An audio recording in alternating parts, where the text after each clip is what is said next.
what is up? We get into all those Will Rage Bite positive reviews and a ton of previews coming up. All that and more this week's JJF.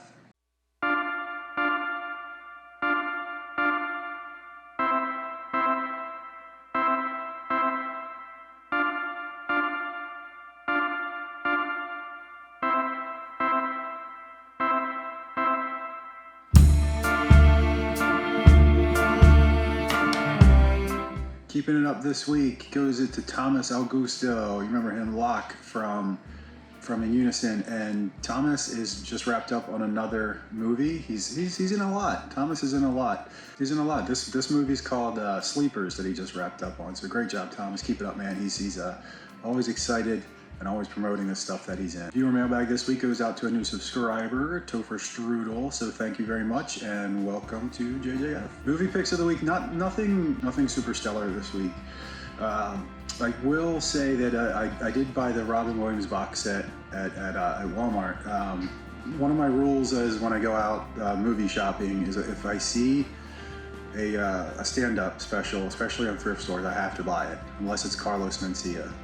Nope. So Robin Williams, his stand-up special, his box set was there, and it was all 5 HBO specials. And it's a newfound. I never really got into Robin Williams. He was always a movie character to me. I never really got into stand-up. I just thought it was just voice after voice after voice. But it was a lot smarter than I had originally given credit to. So I liked some of them more than the others.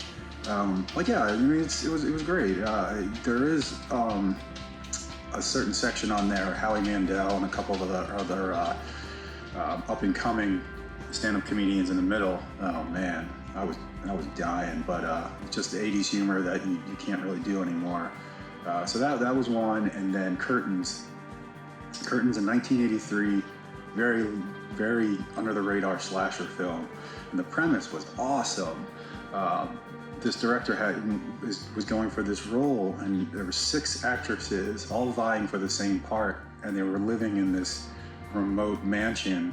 And they were starting to go crazy, and then the mask in this movie is one of the best horror masks I've ever seen in terms of a killer. And it's so under the radar that if someone came out with this now, I mean, up until last week, I had no idea what that mask was, and here it is, 41 years old already. And it was Curtains was all right.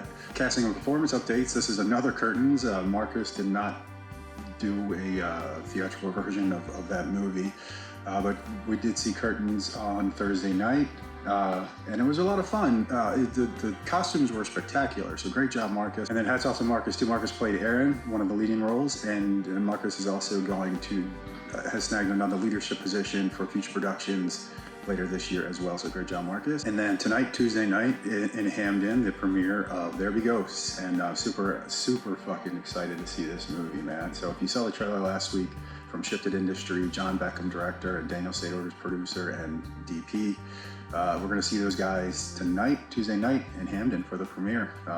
Coverage for that too. And then Thursday night is the Maryland Art Place, the opening reception to Embodiment. Embodiment is their exhibition that's going to be running until March. I did talk to Amy Cavanaugh, the executive director, and the cellist for Yvetto. And it is open to the public. The reception is open to the public. Come on out Thursday night from 6 to 8. It is free for the public. Margaret McCain Janicki is also wrapping up this Saturday her 3-weekend performance of Arsenic and Old Lace. So we're heading out there this Saturday to capture that. And then to wrap up the performance, here's a shout out, a thank you from Ashlyn and Dillon. What's up, guys? It's Dillon. I'm the director, cinematographer, and editor for Will Rage Bite, and I also play the character Deal. I just want to thank everyone who watched the short, gave their thoughts. It was a really cool experience being able to direct, finally. And I could not have asked for a better group of people to help me out. Jeff was right there the entire time, able to lend a hand whenever I needed something. Suze for being an incredible script supervisor and unit production manager. My wonderful girlfriend, Ashlyn, who plays Weaver, who we crafted this entire story around, for being just so receptive to feedback and just putting in all the work. And obviously Linny for just fucking killing it, as always. Yeah, thank you. Hi everybody, it's Ashlyn. First off, I want to give a big thank you to everyone who has supported this short film and watched it. Thank you. It has been such a dream, and I could not have done it without this beautiful team of people. Big shout out to Jeff and Dillon for just creating so many good things, and we really could not have done it without them. They have such creative minds, and so very thankful.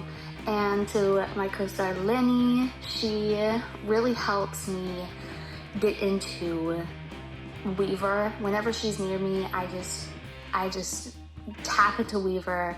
I guess Weaver knows that Katya is next to her, so she has to put on her best behavior. But I am so very thankful to be a part of this team. Every one of my friends and family has watched, and they enjoy it so much. I did not expect as much feedback as they gave, but they loved it. They loved the story, they loved the way it was filmed. All I kept hearing was cinematography skills, and that is all Dillon's shots, so he did such a great job.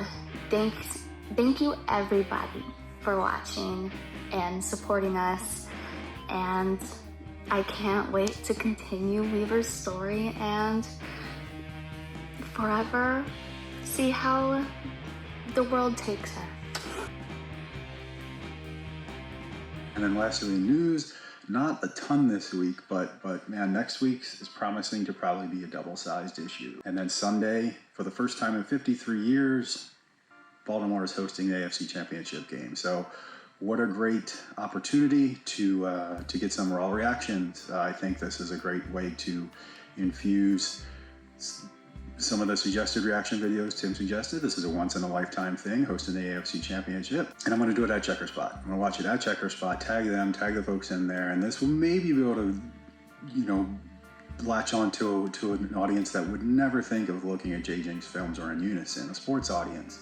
So taking it there, filming the AFC Championship reactions from real fans, with Checker Spot being a stone's throw from the stadium. I could probably step outside and just record the ambiance.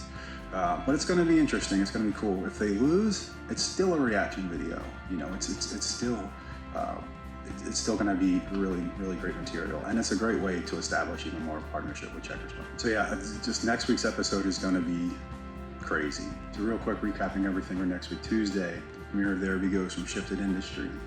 Thursday, opening reception at Maryland Art Place. Saturday, Margaret McCabe-Janicki wraps up her performance of Arsenic and Old Lace. And then Sunday, the 28th, will be the AFC Championship hosted by the Baltimore Ravens. We go there to Checker Spot to watch the game and then get some really cool reactions. All that and more is coming on next week's episode. So thanks for everything this week. Dillon, Ashlyn, great job on Will Rage Bite. Thank you for all the positive comments, and we will see you next time.